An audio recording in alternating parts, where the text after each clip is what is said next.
शुभ संध्या। मैं रश्मि कुमारी सरस्वती विद्या मंदिर रिंगबाग सीतामढ़ी से कक्षा 10वीं के भैया बहनों के लिए संस्कृत का छठा पाठ जिसका नाम सुभाषितानी है, उसे लेकर आप सभी भैया बहनों के समक्ष उपस्थित हुई हूँ। यह इस पाठ का तृतीय कालांश है। पिछले पाठ के अंशों को हम लोग पिछले वीडियो में पढ़ चुके हैं। अब आगे देखते हैं। पाठ पढ़ने से पहले कुछ शब्दार्थों को देखते हैं। शब्दार्थ है रक्तः यानी लाल, एक रूपता, एक समान, योजकः यानी जोड़ने वाला। अगला शब्द है निवार्यते यानी रोकी जाती है। दैवात भाग्य से, यदि अर्थात अगर, सेवितव्य आश्रय लेना चाहिए। वहने यानी ढोने में। अगला वर्ड है तुर्गा यानी घोड़े। शुद्धियः बुद्धिमान लोग या विद्वान लोग। सख्यम यानी मित्रता। अनुव्रजंती यानी पीछे पीछे चलते हैं। मूलम अर्थात जड़ होगा। अब श्लोक देखते हैं। मृगा मृगै संगम अनुव्रजंती, गावस्य गोभी तुर्गा तुरंगै, मूर्खास्य मूर्खै, शुधिय शुधिभिः, समानशील व्यसनेषु सख्यम। मृगा मृगै संगम अनुव्रजंती, गावस्य गोभी तुर्गा तुरंगै, मूर्खास्य मूर्खै, शुधिय शुधिभिः, समानशील व्यसनेषु सख्यम। अर्थात हिरन हिरणों के साथ पीछे पीछे चलते हैं। गायों के साथ चलना पसंद करती हैं या उनके पीछे पीछे चलती हैं। घोड़े घोड़ों के साथ या उनके पीछे पीछे चलना पसंद करते हैं। मूर्ख लोग मूर्खों के साथ चलना पसंद करते हैं। बुद्धिमान लोग बुद्धिमानों के साथ रहना पसंद करते हैं, क्योंकि समान आचरण और स्वभाव वालों में ही मित्रता होती है, दोस्ती होती है।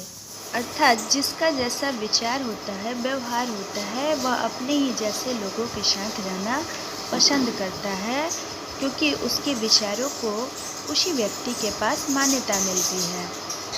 अतः समान आचरण और स्वभाव वालों में एक जैसे जो लोग होते हैं, यानी एक जैसे जो लोग होते हैं, उन्हीं में मित्रता होती है, दोस्ती होती है।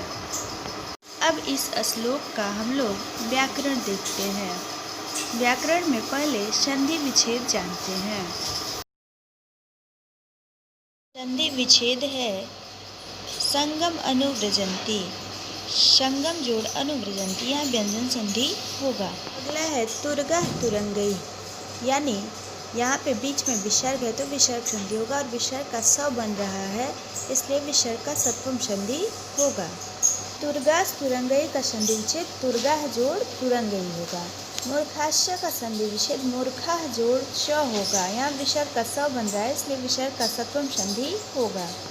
गावस्य का संधि विच्छेद गावह जोड़ च होगा, और यहाँ भी विसर्ग का स बन रहा है, इसलिए विसर्ग का सत्वम संधि होगा। अब अगला श्लोक देखते हैं। अगला श्लोक है सेवितव्यो महावृक्ष फल छाया समन्वितः, यदि दैवात् फलं नास्ति छाया केन निवार्यते। सेवितव्यो महावृक्ष फल छाया समन्वितः, यदि दैवात् फलं नास्ति छाया केन निवार्यते। अर्थात फल और छाया से समन्वित, फल और छाया से युक्त महान वृक्ष आश्रय यानी सहारा लेने योग्य होता है। यदि भाग्यवश फल न भी हो तो छाया किसके द्वारा रोकी जा सकती है। यानी फल और वृक्ष हमें फल और छाया दोनों प्रदान करता है, लेकिन अगर भाग्यवश दुर्भाग्यवश किसी वृक्ष पे अगर फल नहीं लगे तो भी वह वृक्ष हमें छाया तो अवश्य ही प्रदान करता है। इस तरह वृक्ष हमें हर तरह से लाभ ही देते हैं। अब हम लोग इसका व्याकरण जानते हैं। जैसे सेवितव्य वर्ड है, उसका प्रकृति प्रत्यय विभाजन करेंगे तो सेव जोड़ तव्यत होगा। समास विग्रह देखते हैं। महावृक्ष का समास विग्रह महान वृक्ष होगा, क्योंकि प्रथम पद विशेषण है और दूसरा पद विशेष्य है। विशेषण वाले पदों में कर्मधारय समास होता है। अगला है संधि विच्छेद। संधि विच्छेद फल छाया समन्विता का संधि विच्छेद फल जोड़ छाया समन्विता होगा, यानी हर्ष स्वर के बाद अगर छ आता है तो उसके आगे च जोड़ दिया जाता है। यह तुकागम का या छत्वम संधि का नियम है।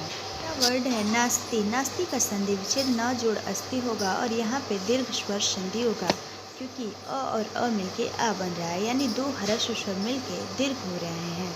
अब हम लोग अगला श्लोक देखते हैं। अगला श्लोक है अमंत्रम अक्षरम नास्ति, नास्ति मूलम अनौषधम, अयोग्यः पुरुषः नास्ति, योजकः तत्र दुर्लभः। अमंत्रम अक्षरम नास्ति, नास्ति मूलम अनौषधम, अयोग्यः पुरुषः नास्ति, योजकः तत्र दुर्लभम। अर्थात मंत्र से हीन अक्षर नहीं होता, यानी कोई भी अक्षर ऐसा नहीं होता जिससे मंत्र नहीं बनाया जा सके। कोई भी जड़ औषधियों से रहित नहीं होता। कोई भी पुरुष अयोग्य यानी योग्यता से हीन नहीं होता।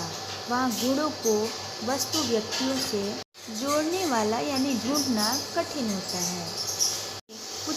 कोई भी चीज़ ऐसा नहीं होता जिसके पास कोई भी गुण न हो, बल्कि उसे ढूंढना, उसे खोजना ही कठिन होता है। उसे खोजने वाले व्यक्ति की ही कमी रहती है। जैसे कोई भी व्यक्ति है, ऐसा कुछ नहीं है कि उसके अंदर कुछ ना हो, कोई गुण ना हो, वह कुछ नहीं जानता हो सकता है वह पढ़ने में अच्छा नहीं हो तो खेलने में अच्छा हो, खेलने में अच्छा नहीं हो तो गाने में अच्छा हो। इस तरह कोई न कोई गुण, सबके अंदर कोई न कोई गुण विद्यमान रहता है। कोई भी अयोग्य नहीं होता, बल्कि उसे ढूंढना कठिन होता है कि इस व्यक्ति में क्या गुण है। यह इस श्लोक का भावार्थ है। अब हम लोग इसका व्याकरण देखते हैं। व्याकरण में संधि विच्छेद देखते हैं। जैसे अमंत्रम अक्षरम वर्ड है, उसका संधि विच्छेद अमंत्रम जोड़ अक्षरम होगा। यहाँ पे म में हलंत है और उसके बाद स्वर आया है। स्वर और व्यंजन का मेल है, इसलिए व्यंजन संधि है। मूलम अनौषधम का संधि विच्छेद मूलम जोड़ अनौषधम होगा।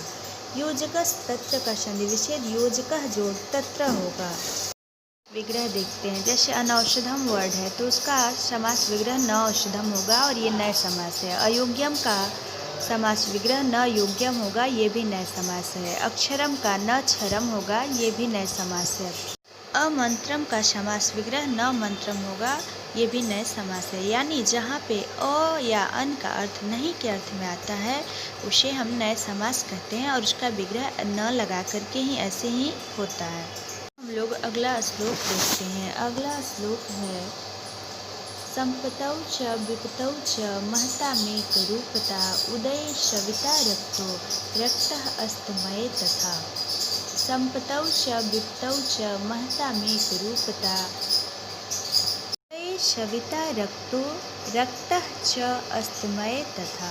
अर्थात संपत्ति में या विपत्ति में, सुख में या मुसीबत होने पर भी सज्जनों का व्यवहार एक समान रहता है, एक ही तरह का रहता है। जैसे उदय होते समय सूर्य लाल रंग का होता है तथा अस्त होते समय भी वह लाल ही रंग का एक ही जैसा होता है। ठीक वैसे ही किसी भी परिस्थिति में सज्जन लोगों के व्यवहार में कोई परिवर्तन नहीं होता, वो एक ही जैसे रहते हैं। उनके व्यवहार में, स्वभाव में कोई परिवर्तन नहीं होता। अब इसका व्याकरण जानते हैं। संधि विच्छेद देखते हैं। रक्तश्च अस्तमये का संधि विच्छेद रक्तः जोड़ च जोड़ अस्तमये होगा। अगला वर्ड है महता में एक रूपता। महताम जोड़ एक रूपता, इसका संधि विच्छेद होगा। अब हम लोग अगला श्लोक देखते हैं। अगला श्लोक है विचित्रे खलु संसारे नास्ति किंचित् निरर्थकम्, अश्वच्छेदधावने विरह भारस्य वहने खरः। अर्थात निश्चय ही इस संसार में, इस अनोखे संसार में, विचित्र संसार में कुछ भी निरर्थक यानी बेकार नहीं है। अगर घोड़ा दौड़ने में वीर माना जाता है तो गधा भी भार को ढोने में उपयोगी होता है। इसका अर्थ फिर से देखते हैं। निश्चित रूप से इस अद्भुत संसार में कुछ भी निरर्थक यानी बेकार नहीं होता। अगर घोड़ा दौड़ने में वीर माना जाता है तो गधा भी भार को ढोने में उपयोगी होता है। यानी कोई व्यक्ति या कोई भी पशु अयोग्य नहीं होता, उसके अंदर कोई न कोई गुण होता है। अब हम लोग इसका व्याकरण जानते हैं। खलु अर्थात निश्चय ही होगा और ये व्याकरण की दृष्टि से अव्यय है। चेत यानी यदि होगा, ये भी व्याकरण की दृष्टि से अव्यय है। अव्यय जो कभी भी किसी भी काल पुरुष वचन में जो वर्ड नहीं बदलता है, जो शब्द नहीं बदलता है, उसे अव्यय कहते हैं। अगला है संधि विच्छेद। किंचित निरर्थकम का संधि विच्छेद। किम जोड़ चित जोड़ निरर्थकम होगा। अस्वः छेदा का संधि विच्छेद। अस्वः जोड़ छेदा होगा। विसर्ग का स बन रहा है, इसलिए विसर्ग का सत्वम संधि होगा और बीच में विसर्ग है तो विसर्ग संधि होगा। समास विग्रह देखते हैं। जैसे भार वहने वर्ड है तो उसका समास विग्रह भारस्य वहने होगा और ये षष्ठी तत्पुरुष होगा। क्योंकि इसमें अंतिम पद की प्रधानता होती है, वो तत्पुरुष समास होता है। आज के लिए बस इतना ही। अब यह पाठ यहीं पर समाप्त होता है।